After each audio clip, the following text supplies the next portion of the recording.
Hello, boys and girls. I am so excited to tell you about today's activity. Instead of doing a craft, today we are going to get to write your very own letter that you'll actually send out to your favorite Disney character. Did you know that if you send out a letter to your favorite Disney character, you may just get an autographed or signed postcard back from them? How cool is that? So we figured, Mr. Befford and I, that we'd give this a shot since we're jumping into the world of Disney. So the most likely characters that will respond with an autographed postcard or send it back to you are the Fab Five from Mickey Mouse, which include Mickey Mouse, Minnie Mouse, Pluto, Donald Duck, Goofy, or any of those awesome Disney princesses. So think about which one is your favorite and think about what you would want to say to them. Today we're going to write a letter together just to give you some ideas of what you could say.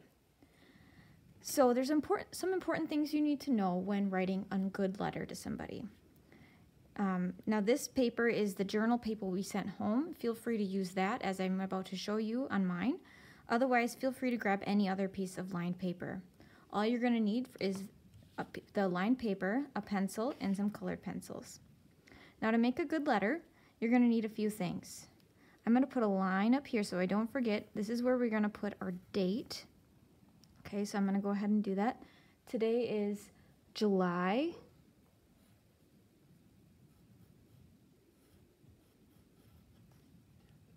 10th, 2020. Notice that I used all uppercase letters for the beginning of that month and a comma after the number. On the next line, I'm going to jump to this side. This is where the greeting goes. So you have to say who you're writing to. Let's see. Who do I want to write to? My favorite Disney movie, actually the one we're watching right now, is Tangled. So I think I'm going to write to Rapunzel. Now a good way to greet people in letters is to start with dear. And again, I used an uppercase letter and my best handwriting. I'm going to put my finger down for a finger space. I'm going to write Rapunzel.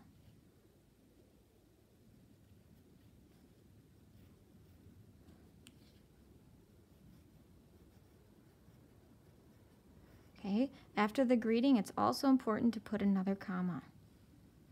All right, now we can jump into what we want to say. Something I like to do that will help you plan out your letter is to think and talk aloud what you want to say before jumping in to write. So to start off your letter, it's important to tell them why are you writing to them and to tell them who you are. Introduce yourself. Okay, so maybe I'll start off, my first sentence could be, my name is Mrs. Befford, and I'm writing to you because you are my favorite Disney character and Tangled is my favorite Disney movie. Okay, so notice how I said that out loud and I don't want to forget it, so I'm going to go ahead and write that down. For the first sentence, you are actually going to jump in about 2 finger spaces. So I'm going to start right about there. So my name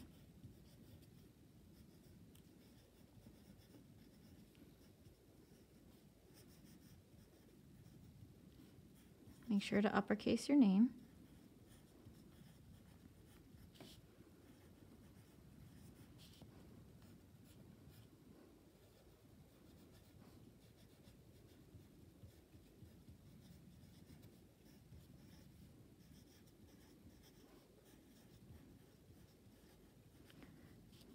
Now you'll notice I use that special word because. I'm going to underline that for you to look at.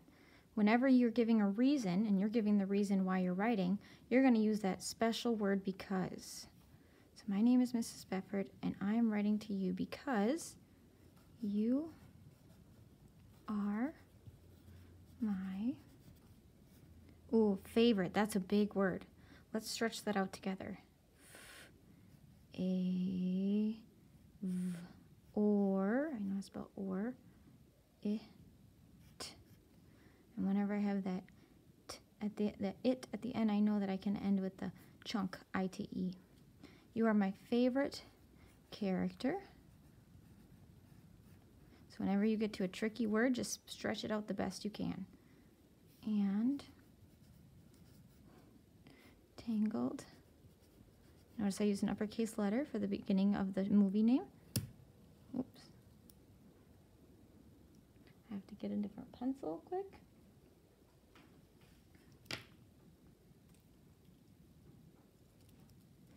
Tangled is my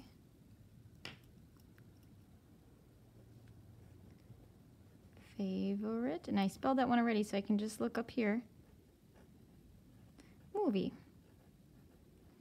And I know that's a spot where I take a breath and stop, so I'm going to end with a punctuation mark, period. All right, now I encourage you to add at least two or three more sentences, if you can, to your letter. A couple ideas of what you can add to your letter would be, why are they your favorite character? Maybe tell them a little bit about yourself, like what some things you like to do for fun. And I also encourage you maybe to end your letter by telling them how much you would like to get a postcard or to hear back from them. That way they know how much you want them to write you. So I'm going to let you keep going on yours, but at the end of your letter, and you can definitely go on to the next page, but when you get to the end of your letter, there's a couple important things you need to do to end a letter. So just like we had a greeting, now we need to have a closing where we're wrapping up our letter. So I'm going to underline where the closing goes. And this can be a couple different things. It could be the word from, sincerely, love, any of those common choices of ways to end your letter. I'm going to use the word from, and this again gets an uppercase letter, as well as a comma at the end. Comma at the greeting and a comma at the closing. And last, you have to end by saying who it's from, which is you. So I'm going to write my name, you'll write yours. Mrs. Beffert. And I'm pushing a little hard so that you can see my writing. All right. Again, I encourage you to use at least 2 or 3 sentences. I just did one so that I can give you some ideas of what you can say and how to start your letter. Last thing, if you are to hear back, it usually takes about 4 to 8 weeks, so it'll take a little bit if you get a signed postcard, but feel free to reach out to us. We'd love to hear if you hear back. I also encourage you to draw a fun picture. That's why I had the colored pencils out, of your favorite Disney character or maybe something from that show to decorate your letter. Make it fun and creative. So we will be posting the addresses that you can send it. There's 2 choices. We will be posting them on our Canvas page that are right next to this video. You will find them. So I encourage you to get an adult to help you with getting that addressed and stamped and sent out as soon as you can. But remember to take your time because they will hopefully actually be reading this. One last thing I wanted to point out is that the optional activity for today is a super fun one. I encourage you to try it out. It's actually an optional frying pan cookie recipe that you can try making to go with our Tangled show for today. All right, we can't wait to see a picture of your letter and for you to get creative with this letter activity.